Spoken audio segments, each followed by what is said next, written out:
दोस्तों नमस्कार, मैं हूं विनीता यादव।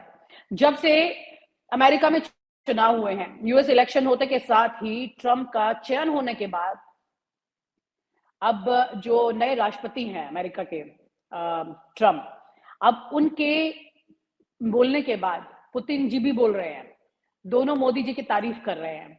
आखिर मामला क्या है? ट्रंप जो है वो ये कहते हैं कि वो एक महान व्यक्ति हैं और उनके बारे में जो शब्दों से उन्होंने काफी लंबा चौड़ा कसीदा पढ़ दिया, उसके बाद पुतिन भी अचानक से उनको भी याद आया, क्योंकि पिछले कुछ वक्त पहले आपको याद होगा कि अजय डोभाल को उन्होंने बुलाया था और वहां पर वो बैठकर सफाई दे रहे थे, लेकिन आज अचानक वो बता रहे हैं, वो भी ट्वीट कर रहे हैं, वो भी कह रहे हैं कि भाई देखिए, हमारा तो इनके साथ बहुत ऐतिहासिक रिश्ता है, भारत के साथ हमारे संबंध हमेशा अच्छे रहे हैं। मोदी जी बहुत अच्छे व्यक्ति हैं, ये देश बहुत महान है, ये देश महान है या फिर कोई और राजनीति यहाँ पर चली जा रही है। ये समझना जरूरी है कि ट्रंप के एक बार फिर से राष्ट्रपति बनने पर भारत को क्या फायदा है, भारत को फायदा या व्यक्ति विशेष को फायदा है। और व्यक्ति विशेष को फायदा यानी कि अगर मोदी जी को फायदा है तो उनकी पार्टी को क्या फायदा है, और अगर उनकी पार्टी को फायदा है तो फिर इस देश के बाकी विपक्षी पार्टियां जो है उनका क्या होने वाला है। इस बारे में पूरी तफसील से जानकारी जुटाएंगे और बात करेंगे वाहिद जी से। वाहिद जी, आप ही इस बात पे प्रकाश डाल के इसकी पूरी डिटेलिंग बता सकते हैं, क्या वाकई में अब लोग सोच रहे हैं कि ट्रंप जीत गए हैं तो मोदी जी की बल्ले हो गई है और अब तो यहाँ पर उन्हें कोई हरा नहीं पाएगा। और अब तो श्रीलंका का भी कॉन्सेप्ट चेंज होने जा रहा है। अब शेख हसीना भी वहां पर वापसी कर लेंगी, क्योंकि अमेरिका ने वहां पर स्टैब्लिशमेंट को डिस्टर्ब किया था। अब ट्रंप के आने के बाद चीजें बदल जाएंगी। हालांकि ट्रंप जो है वो पिछली बार भी भारतीयों के लिए कुछ खास नहीं करके गए थे, ही वॉज अगेंस्ट दैट। जी, जी, उन्होंने उनको उनके लिए जी। भारतीय लोग जो है अमेरिका में वो पिछले पायदान के लोग रहे हमेशा। उनको ना तो मुस्लिम पसंद है ना ही उनको इंडियन पसंद है उतने, क्योंकि वो उनके वीजा प्रोसेस को भी बहुत ज्यादा कॉम्प्लिकेट कर देते हैं। बड़ा सवाल ये है, तो फिर कैसे, किसके लिए अच्छे हैं वो, किसके कसीदे पढ़े जा रहे हैं और क्यों? विनीता जी, दरअसल क्या है, लोग ना बड़े एक्साइटेड हो जाते हैं और बड़ी अजीब सी स्थिति है लोगों की। शायद विनीता जी ये चाहती हैं कि मैं इतना लंबा सवाल उन्होंने किया है कि मैं इसका एक लंबा और मुकम्मल जवाब आपको दूं। तो दोस्तों, विनीता जी के तमाम जो जितने सवाल उन्होंने खड़े किए हैं उन पर मैं एक तवील सी गुफ्तगू, एक लंबी सी बातचीत आपको करने की कोशिश करता हूँ कि भू राजनीति, जियोपॉलिटिक्स का मतलब क्या होता है और इस तरह के जब स्टेटमेंट आते हैं तो उनका मतलब क्या होता है। दोस्तों, सबसे पहले तो आप ये समझ लें कि दुनिया में कभी भी भू राजनीति, जिसे जियोपॉलिटिक्स कहते हैं, जिसे कूटनीतिक रिश्ते कहते हैं, यानी एक देश के दूसरे देश से संबंध कहते हैं, ये कभी भी इमोशनल नहीं होते और ये कभी भी व्यक्ति विशेष पर निर्भर नहीं करते।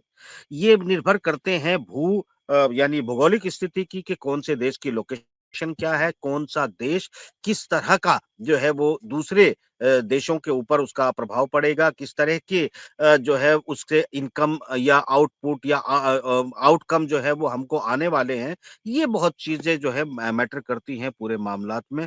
और अगर ये मामलात में पूरा मैटर करता है तो इसका मतलब ये होता है कि कोई व्यक्ति विशेष को पसंद करे ना करे उससे कोई मायने नहीं रखता है। तो अब हम मगर चूंकि ट्रंप ने कहा है मोदी जी के बारे में, कहा है कि मतलब मैंने कोई बहुत ऑथेंटिक स्टेटमेंट पढ़ा नहीं है। पुतिन ने कहा है, वो भी मैं नहीं पढ़ा है। हिंदी मीडिया जरूर उसे बढ़ा चढ़ाकर पेश करता है। जब दुनिया में जब ट्रंप ने जीतने के बाद लिया, जब ट्रंप ने थैंक्स बोला, तो भारतीयों को कहाँ खड़ा किया वो आप जान सकते हैं। उन्होंने मेरे ख्याल से कोई बहुत रिमार्केबल भारतीय जो वोटर्स थे उनके ऊपर नहीं बोला। यहूदी जो 73% जो कमला हैरिस को जो वोट किया उनके ऊपर उन्होंने बिल्कुल उनको नकार दिया। सवाल ये उठता है कि पर्सनल रिश्ते किसके कैसे हैं, इससे कोई बहुत विशेष फर्क नहीं पड़ता है। इसको मैं पूरी अ, कहानी को समझाने की कोशिश करता हूँ। अमेरिका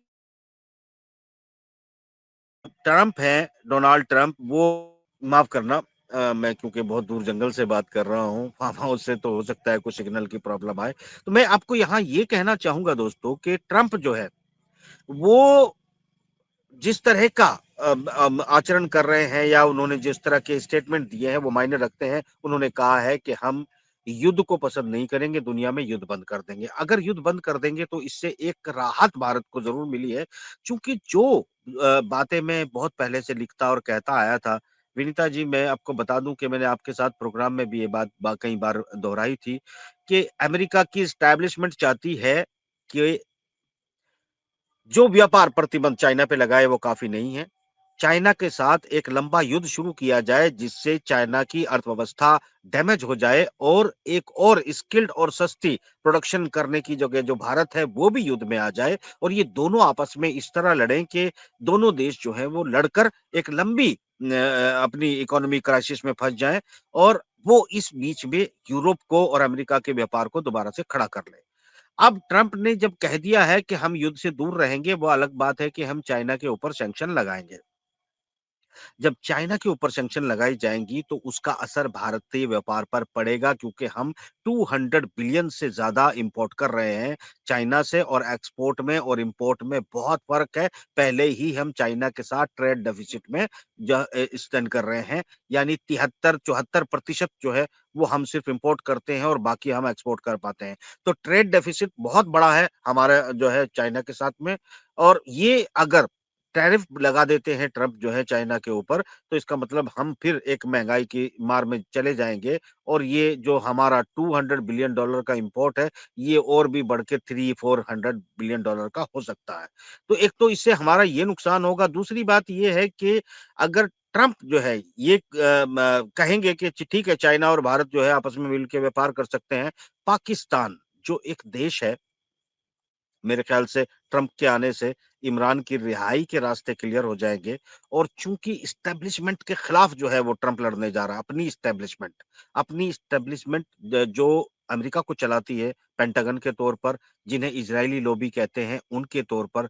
तो जब इज़राइली लॉबी को बिल्कुल सबक सिखाने के मूड में ट्रंप नज़र आते हैं, एलन मस्क नज़र आते हैं, व्लादिमीर पुतिन नज़र आते हैं। ऐसे में भारत के जो हित इज़राइल के साथ इस सरकार के जिसे मोदी सरकार कह सकते हैं या मोदी जी के द्वारा जो है प्रबंधित सरकार है, इसके पूरे के पूरे इंटरेस्ट जो है पिछले 10 सालों के अंदर इज़राइल के साथ अपने रिश्तों को बेहतर करने में लगे थे। अब हम बात करते हैं कि रशिया के ऊपर आ जाते हैं। तो ट्रंप की जो बात है ट्रंप ने जो कहा है, वो उसके कहने से आप अच्छे रिश्ते बनाए रख सकते हैं, आपको झेलने पड़ेंगे वो सैंक्शन जो लगाए जाएँगे आने वाले दिनों में शायद ईरान के ऊपर भी और जो लगाए जाएँगे और जो है चाइना के ऊपर भी। तो ये जो अभी होने वाला है ईरान के साथ भारत के बड़े अच्छे संबंध हैं जिससे हमें फाइनेंशियली नुकसान अभी भी हो रहा है और भी होने की संभावना है और चीन के साथ भी टैरिफ बढ़ेगा तो उसका नुकसान भी हम ही को झेलना पड़ेगा। युद्ध वो किसी के साथ भी नहीं लड़ा जाएगा तो ये राहत की सांस हो सकती है मोदी सरकार के लिए कि कनाडा और अमेरिका के तमाम खेल के बहाने अमित शाह जी, डोभाल साहब, मोदी जी, हमारे रॉ के अधिकारी जिस तरह के उनके खिलाफ मुकदमे दायर किए गए और जिस तरह प्रेशर बनाया जा रहा था, इस प्रेशर के पीछे मात्र एक कारण था, या तो तुम हमारी शर्तें मानो वरना तुम्हारी सत्ता को उखेड़ देंगे और हम तुमको ऐसे केसों में फँसाएँगे और बात क्या मनवानी थी? चीन के साथ युद्ध। ये क्लियर एक इस पर कोई चर्चा नहीं करेगा, इस पर कोई बात नहीं करेगा मगर फाइनली उस पूरे गेम का मकसद जो है वो यही था। अगर ट्रंप युद्ध नहीं चाहता चाइना के साथ, तो इसका मतलब ये होता है कि जो केसेस बन रहे थे कनाडा के अंदर, जो केसेस बन रहे थे अमेरिका के अंदर, जो अमेरिकी एस्टेब्लिशमेंट भारत के ऊपर मनोवैज्ञानिक दबाव बना रही थी, उसका मतलब ये राहत जो है मोदी जी को होती भी नज़र आएगी। ये इसी का इशारा आप समझ सकते हैं। सवाल ये है कि मोदी जी ने जो है वो खुलकर अ, किसी एक देश का साथ तो नहीं दिया, वो जाने में, अनजाने में या कमिटमेंट करते रहे। उसका जो कुछ हेर-फेर किया था, उसका बेनिफिट मोदी जी को मिल रहा है। सवाल ये उठता है यहाँ पर कि ट्रंप जो है, वो तारीफ़ कर रहे हैं मोदी जी की, तो उनको क्या फ़ायदा है? उनको जितनी अगर ट्रंप आते हैं और आपको लगता है कि वो जो सैंक्शन भारतीय कंपनियों पर लगाई गई है, उसको ट्रंप हटा देंगे, तो ये आप एक बहुत बड़ी भूल कर रहे हैं। ट्रंप को ये भी कहना चाहिए था कि हम जो है अभी जैसे ही सत्ता में आप कमान सँभालेंगे, तो भारत की कंपनियों पर जो हमने प्रतिबंध लगाए हैं, हम उनको तुरंत हटाने जा रहे हैं। ऐसा तो कुछ नहीं बोला है। व्यक्ति विशेष की तारीफ़ कर देने से क्या फ़र्क पड़ने वाला है? अब रही बात रशिया की।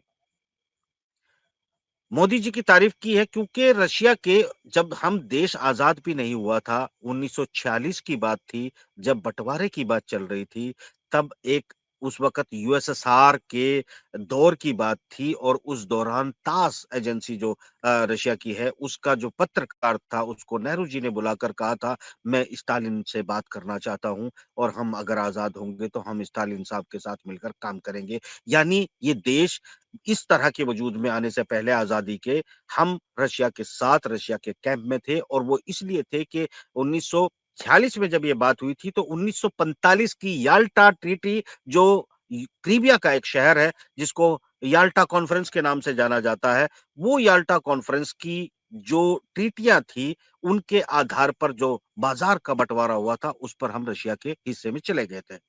यहाँ व्लादिमीर पुतिन ने क्या किया है, मैं कई बार ये बात समझा चुका हूँ कि हम रशिया के एक लोकेशन के हिसाब से हम उसके लिए महत्वपूर्ण इसलिए हैं क्योंकि चाइना की बहुत सारी सीमा फेडरेशन ऑफ रशिया और रशिया के साथ मिलती है। ऐसे में रशिया की बैक साइड में एक लंबी 4000 किलोमीटर की चीन के साथ मिलने वाली रेखाओं में और एक बड़े बाजार के तौर पर जो है और लोकेशन के तौर पर रशिया को भारत की ज़रूरत है। अमेरिका को शायद उतनी ज़रूरत नहीं है क्योंकि अमेरिका को पाकिस्तान की ज़रूरत है और पाकिस्तान की ज़रूरत अमेरिका को इसलिए है क्योंकि अगर भारत, चाइना, अफ़गानिस्तान, ईरान इन तमाम जियो लोकेशन पर अगर इस पूरे इलाके में अगर अमेरिका अपना कंट्रोल चाहता है, अपना दबा चाहता है, अपनी विश्व लीडर की अगर संप्रभुता को बनाए रखना चाहता है, तो उसके लिए पाकिस्तान एक बेहतरीन जियो लोकेशन है जिसे मेरे ख्याल से इससे पहले की सरकारें ना छोड़ पाई हैं, ना ट्रंप उसको छोड़ने की कोशिश करेगा। मगर एस्टेब्लिशमेंट ने जिस तरह के लोगों को वहाँ रिप्लेस किया है, उन्हें रिज़ॉल्व करने की कोशिश करेगा। इमरान आएगा, शायद जो है जल्दी से बाहर आ जाएगा और वो सत्ता सँभालेगा। वो अलग बात है कि रूस, चीन के साथ मिलकर इमरान भी आगे बढ़ेगा, मगर वो अब अमेरिका के साथ भी अपने संबंध बनाए रखने की कोशिश करेगा, अगर ऐसा होता है तो। जहाँ तक सवाल उठता है भारत का और रूस का और पुतिन का। तो अब अगला मैटर ये आता है कि भारत ने बड़ा मुनाफ़ा कमाया है या फिर बड़ा ट्रांजिट रूट बनाया है। रशिया ने उसको यूरो की, डॉलर की ज़रूरत थी, जिसे चाइना को पेमेंट करना था, जो रशियन कंपनियाँ माल खरीद रही थी, उन्हें पेमेंट स्विफ्ट सिस्टम के ना होने की वजह से और जो उनका रशिया का एक ब सिस्टम है पेमेंट का, वो मीर है और मीर से इतने ज़्यादा पेमेंट नहीं किए जा सकते थे चाइना को कि उससे पूरी उसकी कंपनियों की, उसकी ज़रूरतें को पूरा किया जा सके। करेंसी के एक्सचेंज की वजह से भारत को एक ट्रांजिट रूट बनाया, भारत को सस्ती कीमत पर तेल दिया, वो तेल को रिफाइन करके जो 2 ढाई हजार गुना हमारा तेल का एक्सपोर्ट पेट्रोलियम पदार्थों का एक्सपोर्ट बढ़ा और ये एक्सपोर्ट हमने यूरोप को भेजा और वहां से जो यूरो और डॉलर आया उसका पेमेंट हमने चीन को किया बजाय रशिया के बजाय यानी कि रशिया ने वो पेमेंट जो सीधे लेना था उसको लेने के बजाय चीन की तरफ राउट करवा दिया। तो कुल मिलाकर एक जो गेम था फाइनेंशियल मैनेजमेंट का, उस मैनेजमेंट में भारत को लाभ हो गया है। भारत को भारत की मोहब्बत में या भारत के सिर्फ जो है मोदी जी के प्रेम में जो है वो तेल सस्ता दिया गया। अगर ऐसा कोई इंटरप्रिटेशन करता है, तो वो कोई महान नेता, महान पत्रकार, महान विश्लेषक होता है। शायद वो इतना महान हो सकता है कि उसको एबीसीडी नहीं आती है, जियोपॉलिटिक्स किसे कहते हैं और दुनिया की अर्थव्यवस्थाएँ कैसे चलती हैं। वो अलग बात है कि इस देश में वैसे हैं और रहेंगे, मगर जो सच्चाई है और जो हक है, वो मैं आपको बताने की कोशिश कर रहा हूँ। आने वाले दिनों में रशिया के लिए भारत की महत्ता लगातार कम होती चली जाएगी क्योंकि अफगानिस्तान के साथ वो रूट बना रहा है, वाया ईरान बना रहा है, गर्म पानी तक रसाई लेने की कोशिश करेगा। चाइना के साथ जो है वो लॉन्ग टर्म लोकेशन के तौर पर भारत का इस्तेमाल ज़रूर करेगा। आने वाले दिनों में आप खुद देखेंगे कि भारत के साथ जो तेल का व्यापार है, वो लगातार तेज़ी से नीचे आएगा। जैसे ही ट्रंप सत्ता सँभालेंगे, धीरे-धीरे जो है उस तेल पर या तो कीमत रशिया द्वारा बढ़ा दी जाएगी या फिर जो है तेल देना ही कम कर दिया जाएगा। क्योंकि ये सैंक्शन खत्म हो जाएँगी, रशिया से तेल और गैस मजबूरन जनवरी आते-आते यूरोप को खुद खरीदना पड़ेगा। इससे इनके अलावा उसके पास कोई चारा नहीं होगा। फरवरी में यूरोप डायरेक्ट रशिया से गैस और तेल ले रहा होगा और जो हम फ़ॉरेन रेमिटेंस कमा रहे हैं, शायद वो हमारे हिस्से से चला जाएगा। और ऑप्शनल हमारे पास क्या है? ऑप्शनल हमारी रणनीति क्या है? मोदी जी की कौन तारीफ़ करता है, इससे क्या फ़र्क पड़ता है? मोदी जी ने क्या प्लान बनाए हैं, इससे फ़र्क पड़ता है। रशिया के साथ हम कैसे डील करेंगे, चाइना के साथ हम कैसे डील करेंगे, नई व्यवस्था जो लागू हो चुकी है, डिजिटल करेंसी या वर्चुअल करेंसी में हमारे पास ऑप्शन क्या है, हमारी अपनी करेंसी की साइबर सिक्योरिटी क्या है, हमारे पास लाखों करोड़ों रुपए की रोज चोरी होती है, डकैती होती है, पुलिस वाले उनकी रिपोर्ट लिखने के लिए तैयार नहीं है, बैंक के बैंक लूटे जा रहे हैं, फ़ोन से जो है डकैतियाँ डाली जा रही है, इसका कोई सिक्योर सिस्टम हमारे पास मौजूद नहीं है। जब पूरी दुनिया में अब डिजिटल करेंसी लागू होने जा रही है, हम एक मामूली से चोर को एक-एक मोहल्ले में 4-4 आपको मिल जाएँगे और साइबर पुलिस के पास आप पहुँचेंगे तो वो आपको ऐसा जवाब देंगे, भई आपने ठीक है वो चले गए तो चले गए, आप जो है अब हम इसमें कुछ नहीं कर सकते और हम कुछ कर सकते हैं, तो फिर आप इंतज़ार करिए बाकी बहुत बहुत सारे लोग लाइन पे हैं। कुल मिलाकर जनता को बजाय इस पे खुश होने के कि हमने हमारे प्रधानमंत्री की किसने तारीफ की और किसने बुराई की, हमें इस बात से दुखी या खुश होना चाहिए, हमारे प्रधानमंत्री ने नई विश्व व्यवस्था में हमारे लिए क्या प्रावधान किए हैं, किस तरफ हम जाने वाले हैं, किस तरफ हम वापस आने वाले हैं। एक बात मैं और विनीता जी आपको क्लियर करता चलता हूँ इस प्रोग्राम में, आपको भी बुरा लग सकता है क्योंकि आपके दर्शक जो है वो पूरी तरह से एक ही साइड देखना चाहते हैं, मगर दूसरी साइड का पहलू भी सच बता दूँ कांग्रेस अभी साल, 2 साल, 4 साल मुझे सत्ता में आते हुए नज़र नहीं आ रही है। उसकी वजह आपको ये बता दूँ कि जैसा कैसा भी है, वो भी जानते हैं कि उन्हें मोदी से ही काम चलाना पड़ेगा। वजह बड़ी सीधी-सी है क्योंकि भारत में कांग्रेस कहीं स्टैंड नहीं करती है। कांग्रेस सिर्फ़ वहाँ जीतती है जहाँ लोगों को बीजेपी को हराना होता है। यानी चाहे बीजेपी हो या कोई और पार्टी, जिस पार्टी को वहाँ की लोकल जनता जिस स्टेट की हराना चाहती है, तो बदले में कांग्रेस जीतती है। कांग्रेस की अपनी हैसियत ही नहीं है कि वो अपने दम पे चुनाव जीत ले। बड़े सारे यूट्यूबर्स, बड़े सारे एक्सपर्ट, बड़े सारे लोग जो है राहुल ने चमत्कार कर दिया, फलाँ ने ये कर दिया, वो ये कॉर्पोरेट पार्टी है जो ऑफिस में बैठ के चलाई जाती है। ये पार्टी जो है अभी स्टैंड नहीं कर रही है कि भारत की सत्ता को संभाल सके और दुनिया की सत्ता को जरूरत नहीं है कि कांग्रेस के साथ कोई रिश्ते बनाए जा सके क्योंकि कांग्रेस को सत्ता जो देते थे या बीजेपी को सत्ता जो देते थे और जो अभी तक एक निजाम चल रहा था पॉइंट टू बी नोटेड इसको रखिएगा प्रोग्राम में विनीता जी जो मैं बोलने जा रहा हूँ एक एक थ्योरी होती थी जो जानते हैं आप पूरी तरह से ट्रंप को हराने की कोशिश की गई दुनिया में 140 बार सत्ताओं को गिराने और बनाने का काम अमेरिका ने किया है और ये सब जगह पर इस तरह की मुदाखलत करते थे ट्रंप के और मस्क के आने के बाद ये खेल खत्म होने जा रहा है अगर ये खेल खत्म हो जाएगा तो फिर जनता के वोट से फैसला होगा कि कौन जीतेगा और कौन हारेगा और अगर ऐसा होगा तो इसका मतलब ये है कि कांग्रेस अभी एलिजिबल नहीं है कांग्रेस की अपनी कोई भूमिका जमीन पर मौजूद नहीं है कांग्रेस के पास संगठन नाम की कोई चीज नहीं है